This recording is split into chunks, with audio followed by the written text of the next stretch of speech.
Stories by Mohammed Abdullah. Hasina.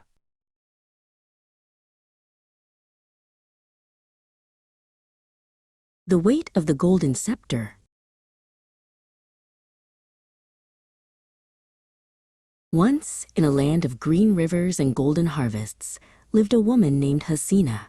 She was a leader who spoke of kindness and promised to fill every bowl with rice. The people trusted her, believing she was a daughter of the soil who would always put their needs before her own. In those early days, her smile was bright and her heart seemed full of light.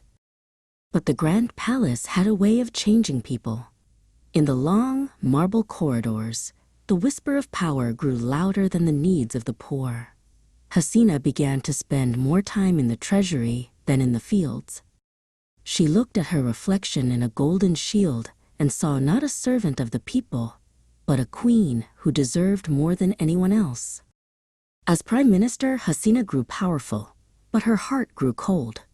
She met Rayan, a young boy whose family farm was being taken to build a new private monument for her. Rayan pleaded for his home, but Hasina did not look at him. She simply signed the decree with a heavy ink pen, her eyes fixed only on the paper. Years passed, and the green fields turned to dust because the money for the water was spent on Hasina's jewels. She filled her rooms with chests of coins and walls of silk, ignoring the hunger that gnawed at the streets outside. The more she took, the more she feared, locking her doors with heavy iron bolts every night. One afternoon, Malik, the captain of the palace guard, brought news of a great unrest. "The people are hungry and tired, Prime Minister," he warned, his voice trembling. Hasina did not look away from her window. "Let them be tired," she replied coldly. "I have the walls, and I have the gold. That is all I need." Suddenly, the palace gates groaned under the weight of 1,000 voices. The people had finally decided that they would no longer suffer in silence. They marched for justice, their calls echoing through the halls.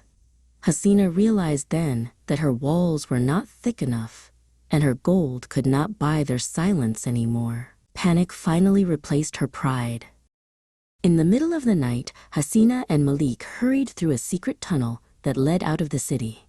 They moved like shadows, carrying only what they could hold. Hasina left behind her people and her promises, thinking only of how to save herself from the justice that was knocking at her door. They crossed the border into the neighboring land of India. Hasina found a grand house in a busy city where no one knew her name.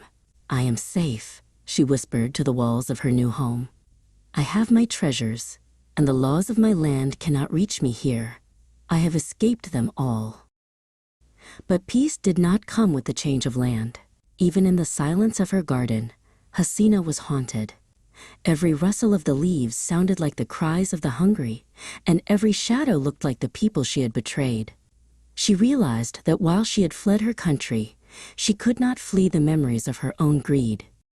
Hasina learned the hardest lesson of all, that earthly borders are only lines in the sand. She stood under the vast night sky, feeling smaller than she ever had in her palace.